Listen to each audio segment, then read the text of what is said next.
इसी प्रकार अन्य प्रसंगों को श्रवण करने के लिए महाराज श्री के एकमात्र अधिकृत ऑफिशियल यूट्यूब चैनल को सब्सक्राइब करके बेल आइकन को अवश्य दबा दें।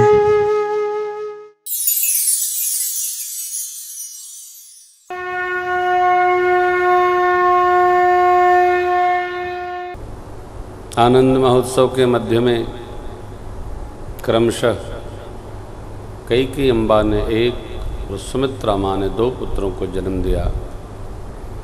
श्री अवध का आनंद चतुर्गुण बढ़ गया। ऐसा उत्साह मानो रात्रि ही भगवान से भेंट करने आई है, आनंद मनाने आई है। तो कथा के क्रम को बढ़ाएं तो आनंद चतुर्गुण बढ़ गया। देखिए, आनंद का भी एक आनंद है।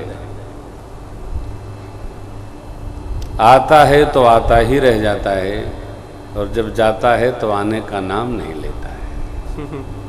ये भी बड़ी विचित्र स्थिति साहब। आएगा तो आएगा, जाएगा तो जाएगा। जब आ जाता है तब के आनंद को ही संभाल कर रख लेना है। कितना है आप नाप नहीं सकते हैं। प्रभु ही मिलन आई जनु राती राती। तो मैं आपको ले चलूं कथा क्रम में। तो पुनः एक बार आपको हम श्री अवध ले चलते हैं। महाराज के राजप्रासाद में मंगल महोत्सव चल रहा है। सूर्य भगवान हमारे वंश में प्रभु ने अवतार लिया है, ब्रह्म ने अवतार लिया है। इस प्रसन्नता को रोक नहीं पाए।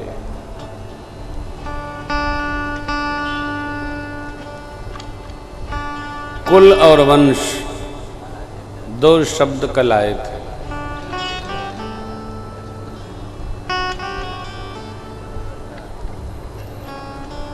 पुत्र रूप में उत्पन्न होकर जो श्रुति मर्यादा का सम्यक पालन करते हुए वंश को पवित्र करता है, उसको वंश अवतंस कहते हैं। कुल की मर्यादा का सम्यक पालन करते हुए और कुल के गौरव को जो बढ़ाता है, उसको कुलमणि कहते हैं। चक्रवर्ती जी महाराज अवधपुरी रघुकुल मणि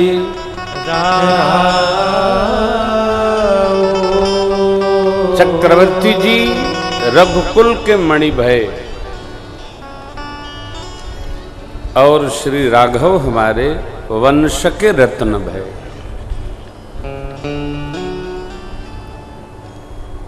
रघुवंश भूषण चरित नर नारी कहहि जे गावई। वंश भूषण परमात्मा श्री राम भय। एक जीवन को जीकर जाया जाए, एक जीवन को जिया जाए। वैसे तो बहुत कठिन है। मुझे जो जीवन प्राप्त है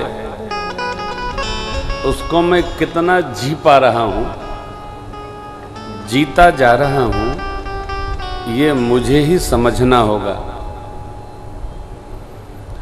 अथवा तो मैं चला जा रहा हूं, चला जा रहा हूं, चला जा रहा हूं, संसार के सुख में रहकर,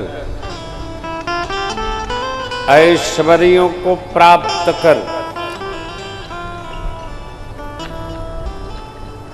इनसे सुख भोग में लिपटे भी रहकर परमार्थ का सर्वकाल स्मरण बना रहे, और जिसका हमको स्मरण बना रहता है उसी में हम रम जाते हैं।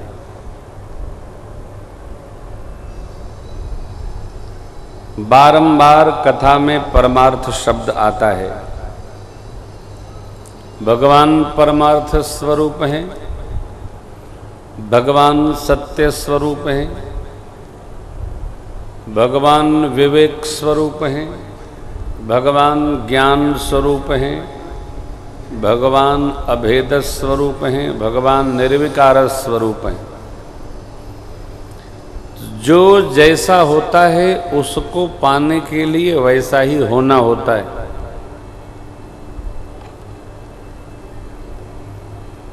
परमात्मा ने सीधा कहा जो निर्मल है हमको पाया हुआ है। बहुत सारी कांकड़ सामग्री लेकर शुद्ध बुद्ध और निर्मल स्वरूप परमात्मा की प्राप्ति संभव नहीं है।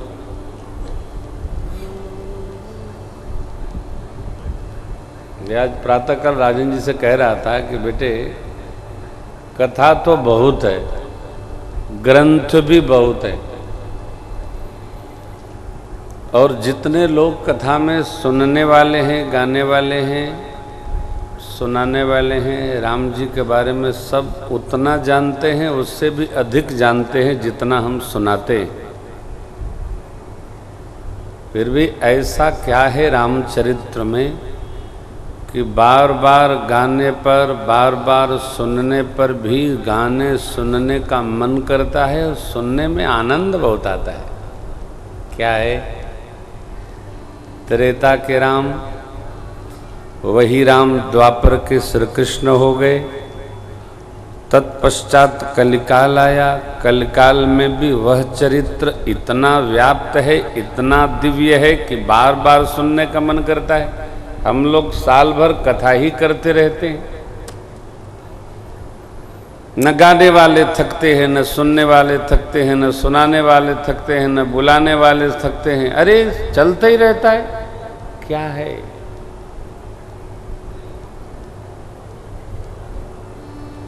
अब ये बात आपके लिए है, सुनिए। जिसमें सत्य का यथार्थ स्वरूप उपस्थित है, मेरा जीवन हो अथवा आप सबका जीवन हो, जिसके जीवन में सत्य सर्व प्रकार उपस्थित है, वह युग युगांत तक चलता रहेगा। उसमें कोई विघ्न बाधा आने वाली नहीं है। रामचरित्र सत्य है, यथार्थ है, इसलिए त्रेता में चला और कलिकाल तक आज भी चल रहा, आगे भी चलेगा।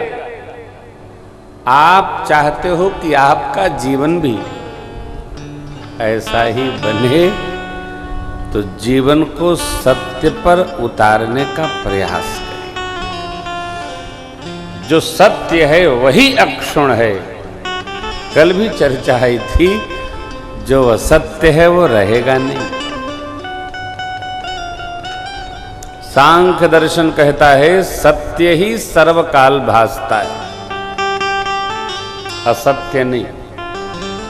असत्य का आश्रय करके जगत का सामान एकत्र हो सकता है, स्थिरता नहीं है,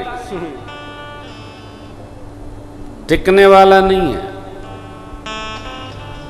कुछ दूर चलाया जा सकता है, कुछ भी प्राप्त हो सकता है, परंतु जहां सत्य नहीं है टिकेगा नहीं। गीता जी भी कहती है सत्य ही सर्वकाल उपस्थित है, सत्यम एव जयते इति महाभारते।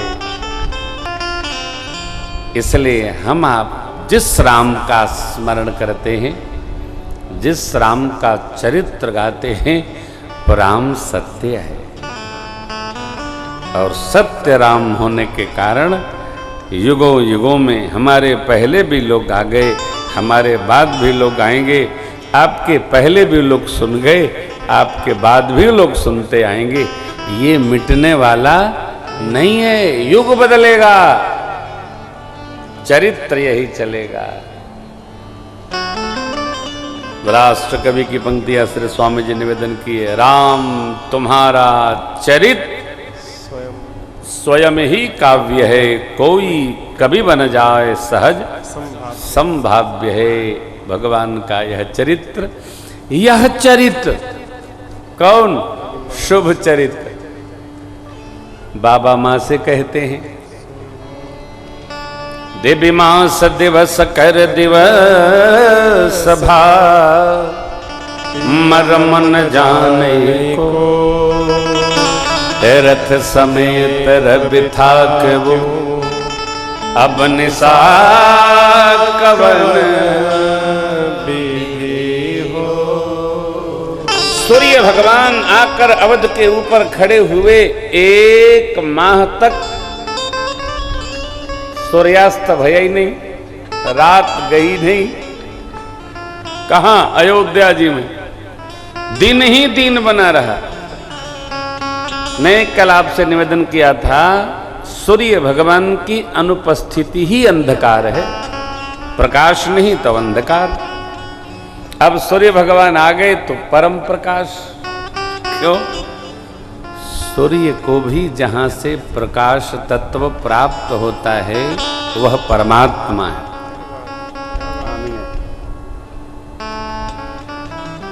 सूर्य भगवान को भी जहां से प्रकाश प्राप्त होता है उस स्थल का नाम है भगवान श्री राम।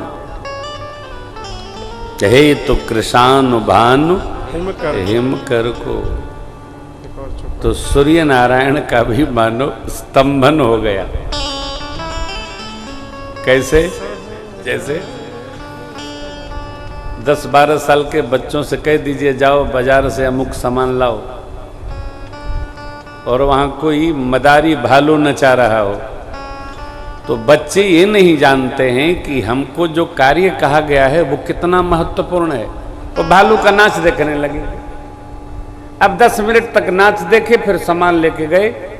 आपको तो लगा मुझे इतनी आवश्यकता थी, ये न जाने मार्ग में क्या कर रहा, परंतु बच्चे को जो बालू के नृत्य देखने का सुख है आप उसकी कल्पना नहीं कर सकते। क्या आनंद मिला। अब वो तो बेचारा अपने आनंद में निमग्न होता चला रहा है। वाह क्या नचाया, डिम डिम बजाया, भालू हाथ उठा के नाचा।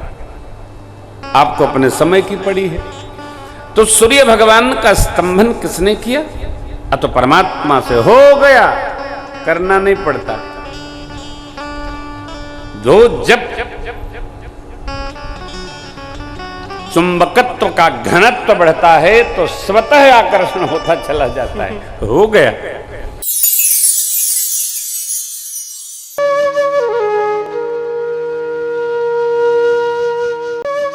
इसी प्रकार अन्य प्रसंगों को श्रवण करने के लिए महाराज श्री के एकमात्र अधिकृत ऑफिशियल YouTube चैनल को सब्सक्राइब करके बेल आइकन को अवश्य दबा दें।